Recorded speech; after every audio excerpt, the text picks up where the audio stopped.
Gawin mo.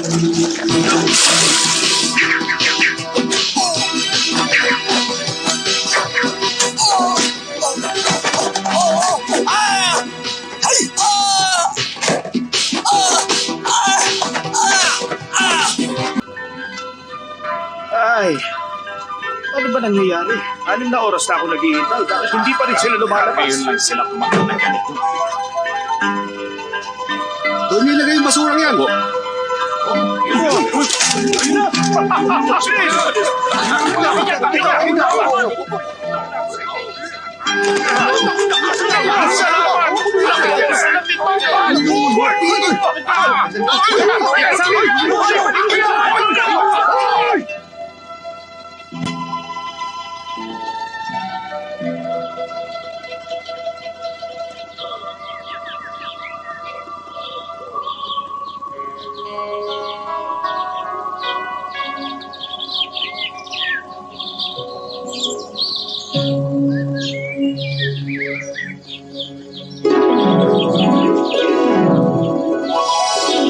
Master, kulang pa ba itong nilulugto namin?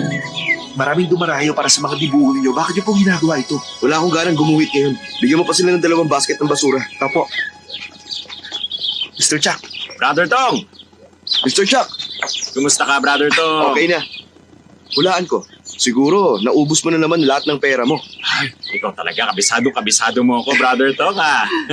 Alam naman ng lahat ng tao rito na sa ating 4 na scholar, ikaw lang ang mahilig magsugal dahil naniniwala ka na hindi bali ng wala kang pera basta masaya ang iyong buhay. Kaya naman, hinahayaan kita sa iyong kaligayahan. Iya naman ako sa'yo. Talaga nakatakda ka na maging isang malayang tao. Katunayan, mas maswerte ka pa kumpara sa akin.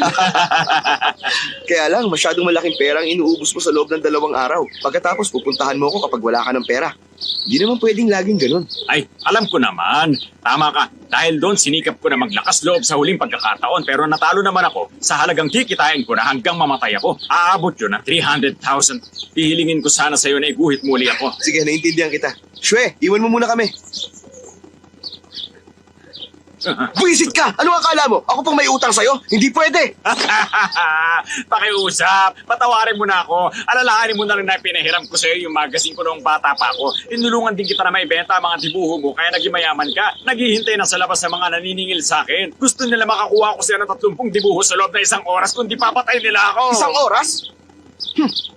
Total, magkaibigan naman tayo. Susulat ako ng pakikiramay sa burol mo. Anong itatawag ko sa'yo? Mokong o estapador? Mamili ka! Paku, huwag ka naman ganito sa akin. Isinusumpa ako sa iyo. Kapag nagsugal ulit ako, kahit ipag-ahasan niyo pa ako sa isang pangat na babae hanggang sa mamatay ako, kahit taga mabulok pa maganda kong katawan, okay na ba yon? Ano ka ba? Yan ang pinakapangit na narinig ko sa buhay ko. Sige na, tutulungan kita sa huling pagkakataon. Kayong lahat, ilabas ang mga gamit ko. Napakakila mo talaga, kaibigan. Ang bait-bait mo. Sige, magubad ka na. Ano? Maghubad?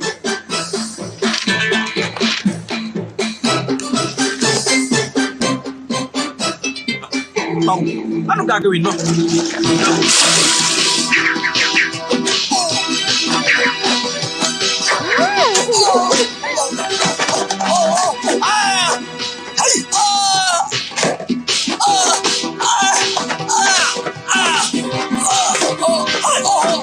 Ay, ano ba to?